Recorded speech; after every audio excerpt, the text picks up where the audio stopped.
हमारे रिश्तेदार हो करबो। और भाई अगर मैं बहुत माड़ा आदमी होंदा, बुरा आदमी होंदा, तो मैं तो 2 MLA बनाया हूं, 36 बरादरी ने बनाया हूं। लेकिन पिछला इलेक्शन तो मेरा लड़े जाटा ने सारे, मेरा है तो खोपर तरस गए थे उसमें 75 पार में 25-25 साल से लगे हुए हैं। उनके बाद यार कुआरे आंडे मातने कोसे खट्टर साहब बाद में आपका तो काम चल गया भाई मुख्यमंत्री बन के। अब उनके तो बेचारा 35 का हो गया, कोई 40 का 45 का, कोई माथे चोर धनिया पाया नहीं बेचारा ने। तो ने काम तो अच्छा किया।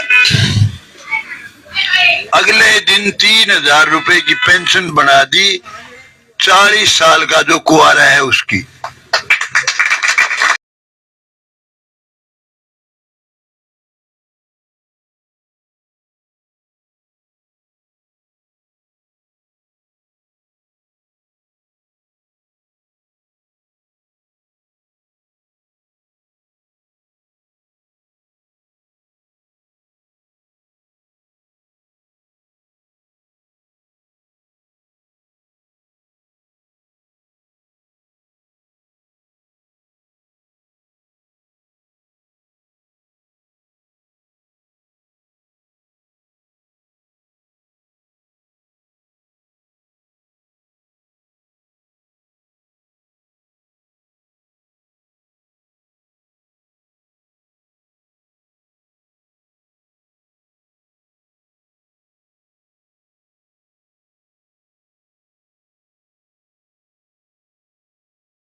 बीजेपी पार्टी जिंदाबाद, बीजेपी पार्टी जिंदाबाद,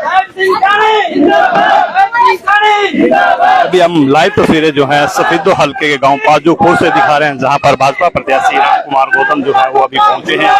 तो लाइव तस्वीरों में बने रहिएगा और वीडियो को शेयर करते रहिएगा। फिलहाल हम आपको लाइव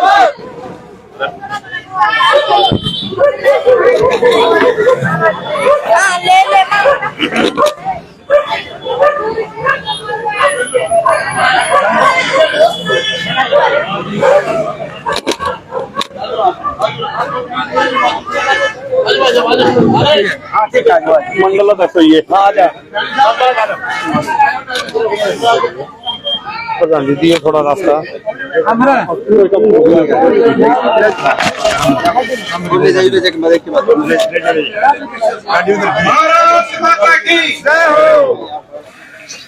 मेरे साथ आए आपके पूर्व MLA कलीराम जी, अमरपाल राणा जी, बलवंत पांचाल जी, शरण गर्ग जी, हमारे गौ सेवा आयोग के चेयरमैन, गुरप्रीत जी नत, जयपाल शर्मा जी, जगदीप जोगी जी, पप्पू खरब जी, जगदीश शर्मा जी, महिपाल नंबरदार जी, जागेराम सैनी जी, सूरज सिंह पांचाल जी, महावीर शर्मा जी, दिलबाग नायक जी, नाथा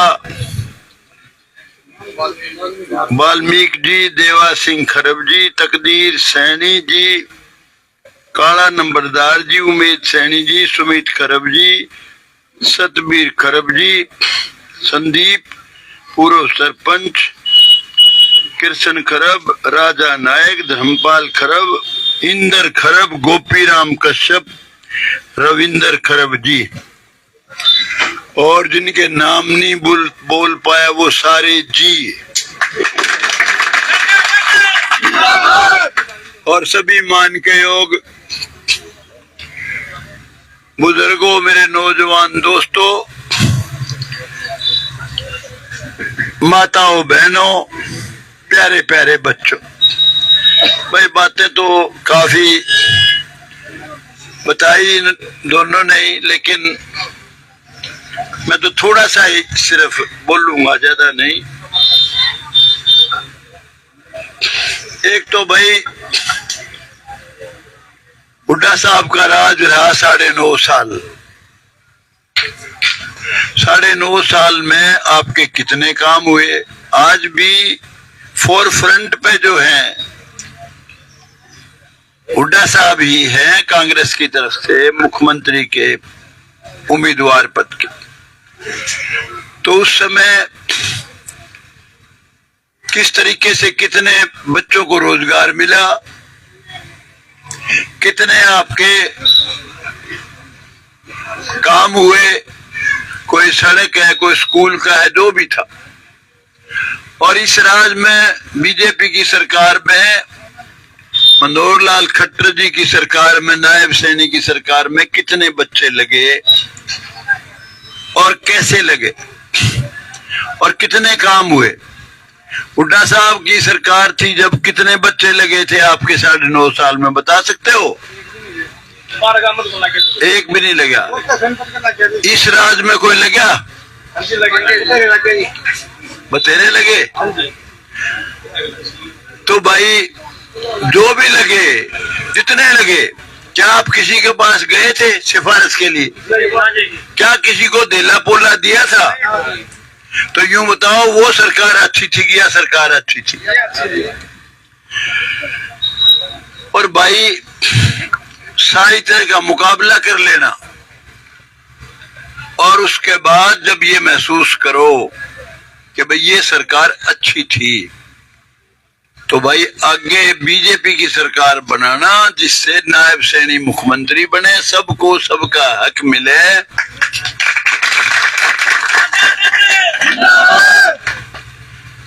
मुकाबला इतना ही करना है, इसमें सबके काम हुए होंगे, गरीब अमीर के, सब जाति के, उसमें किसी का भी नहीं होया, वही वही के हुए, वही सड़कें बनी, वही सारे काम हुए, नौकरी बच्चे वहीं लगे।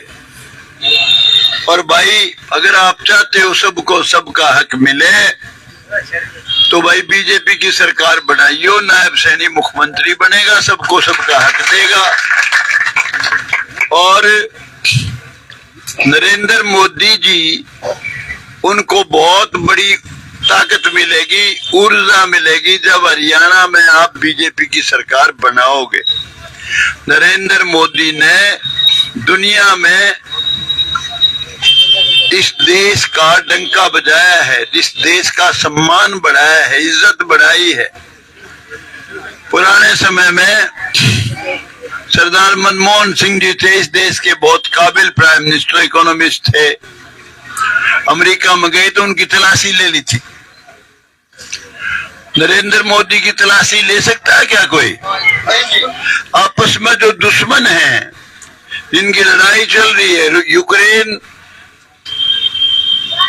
और भाई रशिया, अमेरिका, अमेरिका का बाइडेन भी इज्जत करता है, यूक्रेन का प्रेसिडेंट इज्जत करता है, और पुतिन जिसकी लड़ाई चल रही वो भी इज्जत करता है, रूस का प्रधानमंत्री और राष्ट्रपति। दुनिया में देश का गौरव बढ़ाया भाई। कश्मीर हमारे देश से अलग जा चुका था, हमारी फौजों के भी पत्थर मारते थे। नरेंद्र मोदी ने 370 धारा तोड़ के देश में मिला लिया दोबारा कश्मीर को, राम मंदिर का निर्माण कराया। कश्मीर, ये कहते थे हमारे कांग्रेसी भाई सुप्रीम कोर्ट में बयान दिया था कपिल सिब्बल ने, 10 साल फैसला ना करो इसका राम मंदिर वाला। जो बताओ भाई, राम मंदिर अयोध्या में नहीं बनेगा तो कि पाकिस्तान में बनेगा या मक्का मदीना में बनेगा? अयोध्या में ही जन्मे थे राम तो। और सवेरे उठा शाम तक राम राम, भाई राम राम की चूड़ी सी उठे कि नहीं?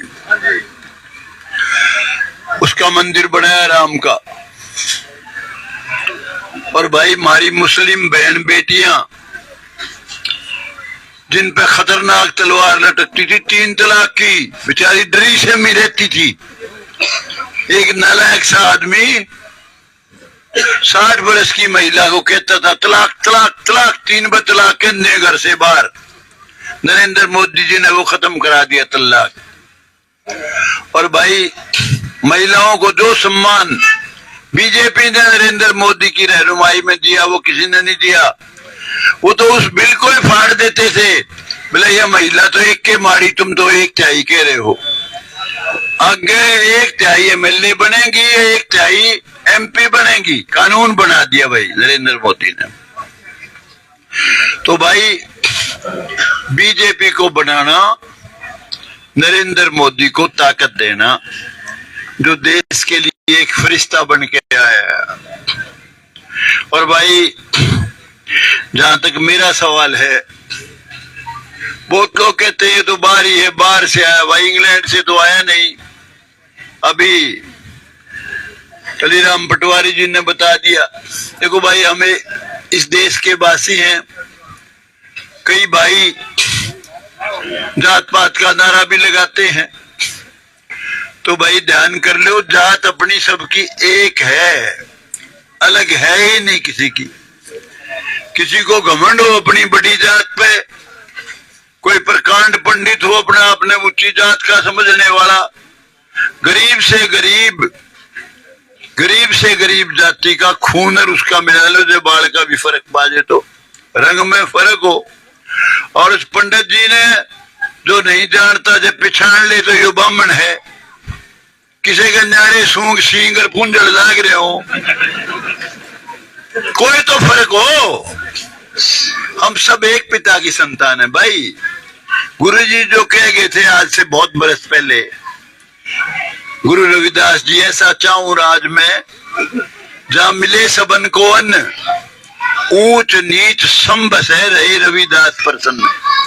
तो भाई हम सब एक पिता की संतान हैं। गरीब अमीर साथ बसे, सब जाति के भाई मिलजुल के रहें। तो भाई जात अपनी एक, हाँ जाति असल में 2 जरूर है, एक उच्ची जात एक नीच जात है। उच्ची जात किसकी है? किसी गरीब जाति में पैदा हो रहे हो, ईमानदार है, सच्चा सुच्चा इंसान है, सबका भला चाहता है, सबकी इज्जत करता है, सबसे प्यार करता है, सबके काम आता है, उसकी ऊंची जात है भाई। और जो आदमी एक प्रकांड पंडित के घर में पैदा होके बात बात में झूठ बोलता है, ठगी करता है, बेईमान है, चोर उचक्का है, वो नीच जात का है। जात सिर्फ 2 है, तीसरी नहीं है। सारे भाई मिलजुल के रहो। कई भाई यूं कह दे, देखो तुम तो भाई जाट के खिलाफ है, बोला एंटी जाट है, खिलाफ प्रचार करते हैं, जात पात का नारा लगाते हैं और कुछ कहने है नहीं। भाई मैंने पता कर लेना, सब बरादरियों के बच्चे लगाए हैं, जाट भी बहुत मेरी मदद मारे हैं वहां के, मेरे हल्के के। और थारे गांव में तो मेरी चोरी बह रखी उरे, मेरा माँ जाए भाई बरगा था बलबीर डॉक्टर, उसकी चोरी बह रखी, 3 और बह रखी। तुम तो हमारे रिश्तेदार हो, करबो। और भाई अगर मैं बहुत माड़ा आदमी होंदा, बुरा आदमी होंदा, तो मैं तो 2 MLA बनाया हूं, 36 बरादरी ने बनाया हूं। लेकिन पिछला इलेक्शन तो मेरा लड़े जाटा ने, सारे मेरा ने तो खोपर तरस गए थे उसमें 75 पार में, लेकिन जाटों ने खड़े होकर दंगल लड़े भाई। और 2005 का भी इलेक्शन इसी तरह जीता था, और ये पिछला भी इलेक्शन भी इसी तरह जीता हूं। तो भाई जात पात कोई नारा लगा हुआ है, अगर कोई बता दे आपको राम कुमार गौतम ने रिश्वत खाई किसी से 1 रुपया, तसल्ली कर लेना। कोई बता दे किसी गरीब का साथ ना दिया हो। एससी का, बीसी का, किसान का, एम्प्लॉय का, सबका साथ दिया है मैंने। बीसी वर्ग के लिए तो मैंने वो काम किया है जो आज ये रिजर्वेशन ले रहे हैं मेरी वजह से ले, इतनी बड़ी लड़ाई लड़ी मैंने, और उसके लिए मैंने कीमत भी दी। 60 साल का बुढ़ा जाके मैं एमएलए बना था। तो भाई किसी प्रचार में ना आई हो, किसी जात पात के चक्कर में ना पड़ी हो, हम सब एक पिता की संतान है। और भाई खट्टर साहब ने काम कई बहुत अच्छे करे, अच्छे अच्छे काम करे। उनकी सोच थी कि मैं दीनदयाल उपाध्याय जी की जो अंत्योदय की पॉलिसी थी कि जो सबसे गरीब है, सबसे आखिरी पायदान पर खड़ा है, जिसके घर में कुछ नहीं है, उसको रोजगार दूं। 5 नंबर बेरोजगार घर के अलग थे बच्चे के, और भाई जिसकी लाख से कम थी उसकी अलग कैटेगरी बना रखी थी, 180 से कमाने की न्यारी बना रखी थी। उनकी सोच ये थी।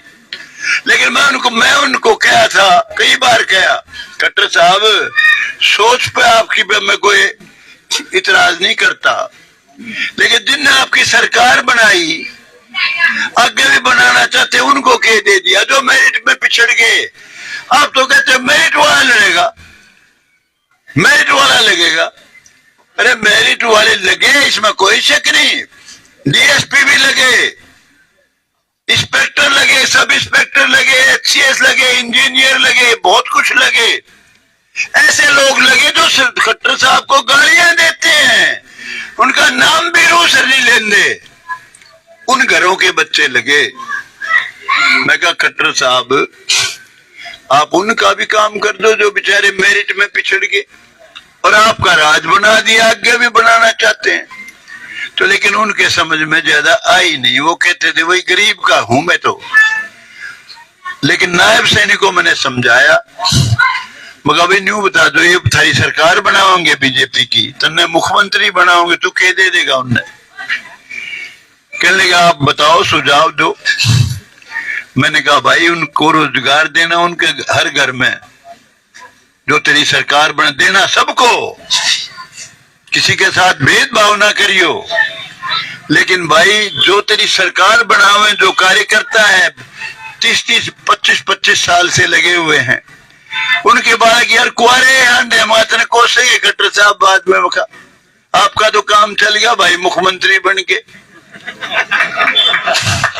अब उनके तो बेचारा 35 का हो गया, कोई 40 का, 45 का, कोई माथे चोर धनिया पाया नहीं बेचारा ने। तो उनने एक काम तो अच्छा किया, अगले दिन 3000 रुपए की पेंशन बना दी 40 साल का जो कुआरा है उसकी।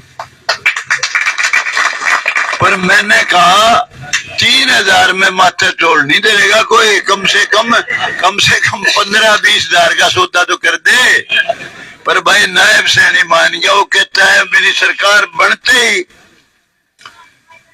जो बेचारे मेरिट में पिछड़ रहे हैं, कार्यकर्ता है, गरीब लोग हैं, उनको सबसे पहले दूंगा, बाकियों को बाद में दूंगा। तो भाई मेरे बारे में पता कर लो कितने बच्चों को रोजगार दिलाया। पुराना जमाना ऐसा था, लिस्ट दे दे के बच्चे लगते थे, वैसे नहीं लगते थे। तो मैंने कितने बच्चे लगवाए, किस कौम के लगवाए हैं। मेरे हल्के में जाके कोई इंग्लैंड का रहने वाला हूं नहीं भाई, तारे पड़ोस का ही हूँ, रिश्तेदारों का गांव है तारा, पता कर लो भाई। अगर मैंने 36 बरादरी के बच्चे लगाए हैं तो भाई मेरी मदद करियो। और यूं पता लग जाए कि बहुत ईमानदारी से, नेक नीति से दोस्तों के साथ दोस्ती निभाई है।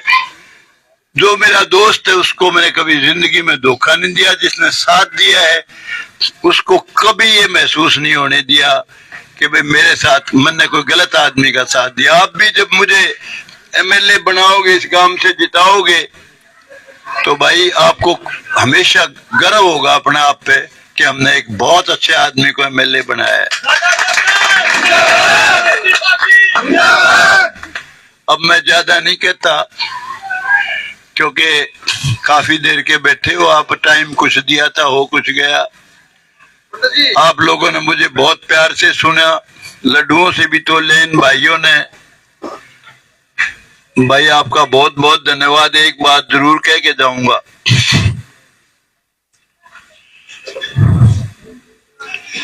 दोस्त के साथ दोस्ती निभाना, दुश्मन के साथ दुश्मनी, चाहे कहीं समझौता करना पड़ जाए तो बेशक कर लियो, लेकिन दोस्त को किसी को धोखा ना देना भाई। दोस्ती के पक्के रहियो, डालडा ना खाइयो, खाइयो देसी, विटा घी के लड्डू बनवाइयो, चाहे ब्याह हो और चाहे भाई किसी के बालक नया पैदा होया हो, दसुटन हो, किसी की सतरमी हो, किसी को लड्डुआ से तोड़ना हो, सिर्फ विट्टा घी से बनवाइयो, लल्लू पंजू सौदा ना बनवाइयो, खानदाई बीमार हो जैसा काम ना करिए।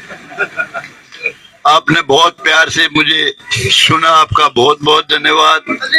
और रुको जी, आपका बहुत बहुत धन्यवाद। ये भाई कुछ कहना चाहता है, आप मुझे उम्मीद है कामयाब करोगे, जिता दोगे इस गांव से, बताओ। चलो भाई, बहुत बहुत मेहरबानी, बहुत बहुत धन्यवाद। हाँ जी बोलो साहब।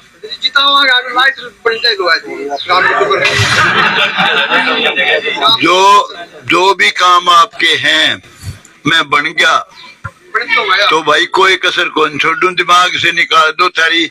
जो मैं कर सकता हूँ नहीं करूंगा, क्योंकि जो कर सकता है वो तो वो नहीं करता, जो कर सकता है वो नहीं करता। जो पैसे खाओ दलाल हो और गंदा आदमी हो, झूठ कूट बोलना, ठगी करना, मैं उस नस्ल का ही नहीं हूँ भाई। और जो सौदा और एमएलए ने चाहोगा, ज्यादा तो कहते नहीं, उनसे दूर में तो कसर नहीं छोड़ू, हो सकता है फालतू भी ले आऊं। जय हिंद। अब गांव की तरफ से सफीदो विधानसभा से सदर राम कुमार गौतम जी का पगड़ी पहनाकर स्वागत करें। देखिए किस तरह से पाजूपुर से मैं आपको लाइव दिखा रहा हूँ। गौतम जिंदाबाद, जिंदाबाद, जिंदाबाद। डबल पगड़ी होगी।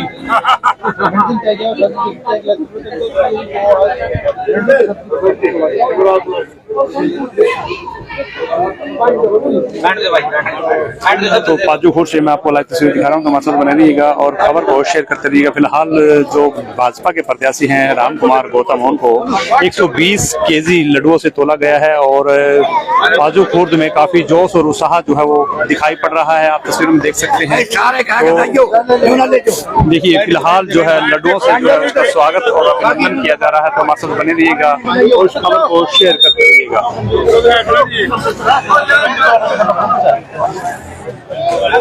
सफीदो विधानसभा के गांव पाजूपुर से मैं आपको लाइव तस्वीरें दिखा रहा हूं, तो हमारे साथ बने रहिएगा। और आपको बता दूं कि जो भाजपा के प्रत्याशी हैं राधा राम कुमार गौतम, जो उनका जोरदार स्वागत अभिनंदन जो है वो यहां पर किया गया है। उनके वजन के अनुसार 120 केजी लड्डुओं से जो है वो तोला गया है। तो ये देखिए किस तरह से जोश और उत्साह जो है, और जो कार्यकर्ता है उनको लाडुओं जो है डिस्ट्रीब्यूट करके बांट करके जो है उनका काफी अभिवादन और स्वागत जो है वो किया जा रहा है।